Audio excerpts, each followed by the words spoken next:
अगर आपने यह आधा वीडियो भी देख लिया तो आप किसी अजनबी इंसान के भी मन को जान सकते हो। उसका दिल, व्यवहार, चरित्र कैसा है, इन सारी चीज़ों का पता आप 2 मिनट में लगा लोगे। जब कोई लड़की या लड़का अपनी शादी के लिए अपना साथी चुनता है या कोई नया फ्रेंड बनाता है तो आप एक अजनबी के बारे में भी सब कुछ जान सकते हो।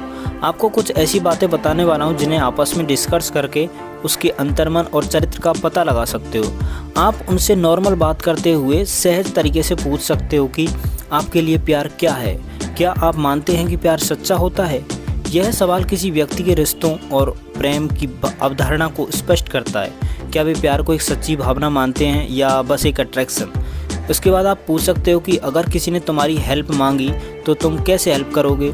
यह सवाल सामने वाले की मदद करने की भावना और दूसरों के प्रति उनके दृष्टिकोण को जानने में हेल्प करेगा। उसके बाद आप ये भी पूछ सकते हो कि जब तुम गुस्से में होते हो तो क्या करते हो। यह सवाल समझने में मदद करता है कि वे गुस्से को हैंडल कैसे करते हैं और उनकी भावनाओं पर कंट्रोल रखने की क्षमता कैसी है। उसके बाद आप पूछ सकते हो कि तुमसे कभी कोई गलती हुई हो तो क्या तुम उस पर माफ़ी मांगना पसंद करते हो। यह सवाल सामने वाले के आत्म सुधार और दोष स्वीकार करने की मानसिकता को जानने में हेल्प करेगा। इसके बाद आप पूछ सकते हो कि क्या तुम कभी किसी से नफरत करते हो और क्यों। यह सवाल सामने वाले के मन में किसी के प्रति नफरत या नकारात्मकता की भावना को समझने में हेल्प करेगा। और ये भी पूछ सकते हो क्या तुमसे कभी किसी ने झूठ बोला हो तो तुम उसका क्या करते हो।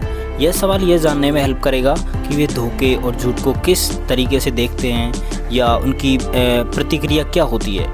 उसके बाद आप ये भी पूछ सकते हो कि क्या तुम्हें लगता है कि किसी को बदलना पॉसिबल है या इंसान जैसा है वैसा ही रहता है। तो यह सवाल सामने वाले के व्यवहार और उसके एटीट्यूड, सोच के लचीलेपन को समझने में हेल्प करेगा और यह दिखाएगा कि वे किसी को एक्सेप्ट करने में कितने खुले हैं।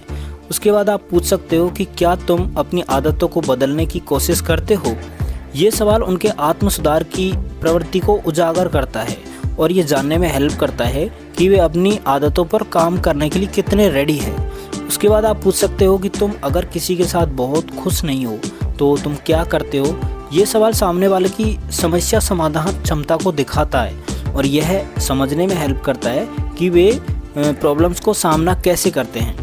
उसके बाद आप पूछ सकते हो कि क्या तुम हमेशा सच बोलते हो या कभी छोटे मोटे झूठ बोलने से बचने के लिए कुछ कह भी देते हो। ये सवाल उनकी ईमानदारी और सच्चाई के प्रति उनके एटीट्यूड को, उनके दृष्टिकोण को समझने में हेल्प करेगा। आप ये भी पूछ सकते हो कि तुम किसी भी समस्या के सॉल्यूशन के लिए सबसे पहले किसकी हेल्प मांगते हो। यह सवाल यह पता लगाने में हेल्प करता है कि वो किसी भी समस्या का सॉल्यूशन करने के लिए किसी की सलाह या हेल्प लेना पसंद करते हैं और उनका भरोसा किस पर होता है। उसके बाद आप पूछ सकते हो कि क्या तुम किसी को माफ़ कर पाते हो भले ही वह व्यक्ति बहुत बड़ी गलती कर चुका हो। ये सवाल सामने वाले की क्षमा और उदारता के दृष्टिकोण को समझने में हेल्प करेगा। उसके बाद आप पूछ सकते हो कि तुम जब कोई बड़ा निर्णय लेते हो तो सबसे पहले क्या सोचते हो। ये सवाल सामने वाले के फैसले लेने की प्रक्रिया, उनके विचारों की गहराइयों को जानने में हेल्प करता है। आप ये भी पूछ सकते हो कि आपको कभी अपने किसी प्रिय व्यक्ति से धोखा मिला है तो आपने उसे कैसे माफ़ किया। ये सवाल किसी व्यक्ति की माफ़ी देने की क्षमता और उस पर क्या प्रभाव पड़ा ये दिखाता है कि क्या वे ईमानदारी से माफ़ करते हैं या उनके अंदर नफ़रत के इमोशंस रहते हैं। देखो, इन सवालों से आप सामने वाले के व्यक्तित्व, उनके व्यवहार, उनकी सोच और उनके एटीट्यूड को बेहतर तरीके से समझ सकते हैं। ये सवाल ना सिर्फ उनके मनोविज्ञान, मन को या व्यवहार को जानने में हेल्प करेंगे बल्कि आपको ये भी दिखाएंगे कि वे किसी समस्या या परिस्थिति का सामना कैसे करते हैं। और वैसे इतने सारे सवाल तो आप नहीं पूछ सकते, लेकिन इनमें से कुछ चुनिंदा सवाल आप अपने साथी से या होने वाले साथी से ज़रूर पूछ सकते हो। और आप अपने विचार भी कमेंट बॉक्स में साझा कीजिएगा, मुझे अच्छा लगेगा। और वीडियो लाइक कीजिएगा दोस्तों, चैनल को सब्सक्राइब करना मत भूलना। मिलते हैं नेक्स्ट वीडियो में, अपना ख्याल रखना, टेक केयर, बाय बाय।